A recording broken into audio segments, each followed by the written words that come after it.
Hello beer tubers and welcome to yet another beer review with me, Peter the Master Puppets. Today joined by Jakob, the Lord of Malts. the Ballers!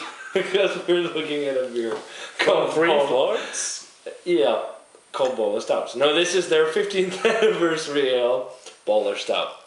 I'm sure you guys have heard of this.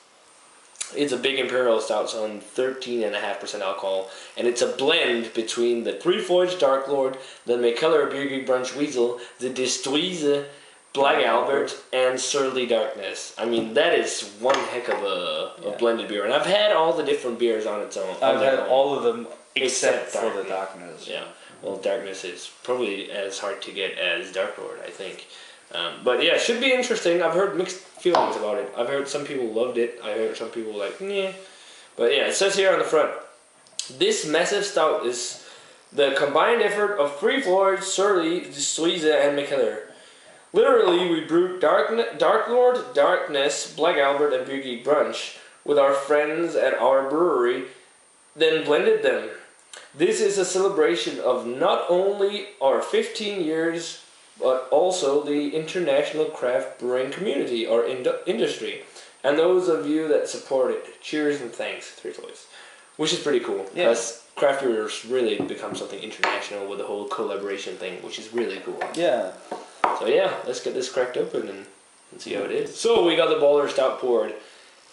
It's not pitch black. No, you can kind of see some reddish note on the glass, and when you poured it, you could see it. The only thing is the shirt from. Well, it might be from that shirt on the chair over there. Well, if you hold it up here. Yeah, I actually think you're right. Yeah. There's a shirt on a chair. Yeah, that's red, and the light kind of reflects. I think that's true, because it is actually very black when you don't hold it up to that. Yeah, I think that might actually be the shirt. Sorry, it is actually pitch black. Yeah. 2 finger of a nice beige looking head. Let's check out the aroma. Kind of boozy. Yeah, but there's a lot going on as well. I definitely smell darkness from Surly, because Surly Darkness I feel like is kind of a hoppy Imperial Stout, and it has that almost grassy, kind of gummy, kind of almost juicy. Yeah. Oh yeah, juicy. Yeah. Coffee in there too, which is probably from Beer Geek Brunch, because that's with the Weasel coffee. Yeah, and there's some kind of dark caramel. Yeah, I'd actually say I don't get too much of a Dark Lordy aroma, because Dark Lord is just super sweet and raisiny. Yeah, but it might be the raisin. Yeah, but it does smell a little sweet actually as well. Some licorice in there too, or anise. Roasted malt, dark chocolate, coffee notes. I actually think, if I think about the different beers on their own, I'd say actually Dark Lord is the one that's like missing. Kind of, it's not as shining through. Oh well, I still get that kind of raisiny that you it doesn't get from the Dark Lord. Dark Lordy, or the dark raisiny, dark fruity, sweet, black sugary aroma. Black caramel, but dark caramel. Well, let's go taste that. Cheers.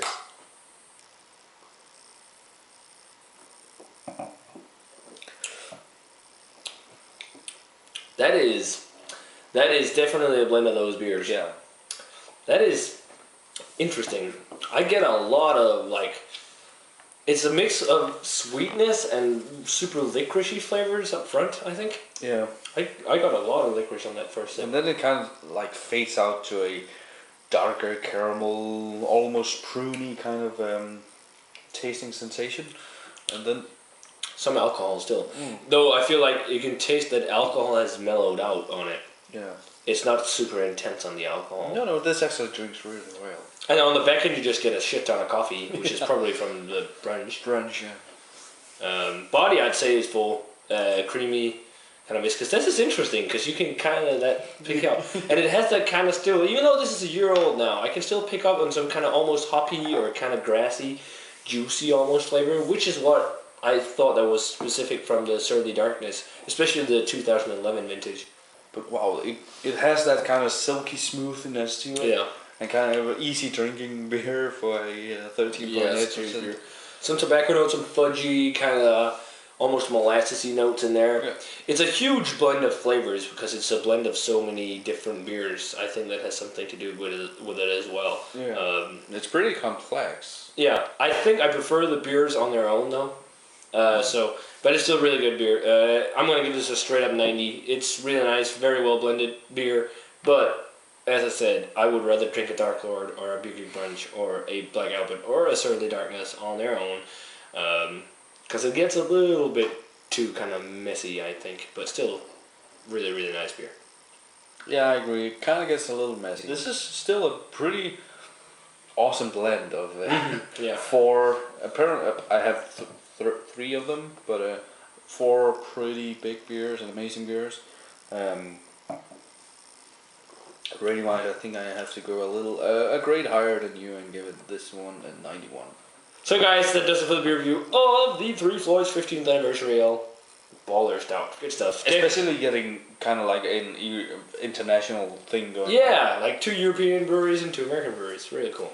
So yeah, definitely let us know what you think of this beer if you've had it, and if you had it fresh, how the differences is, and if you can pinpoint like different beers in there. Yeah. And yeah, as always, remember to comment, subscribe, check out the Facebook fan page and Twitter, and we're gonna say cheers. Cheers. We're gonna see you guys in another beer review.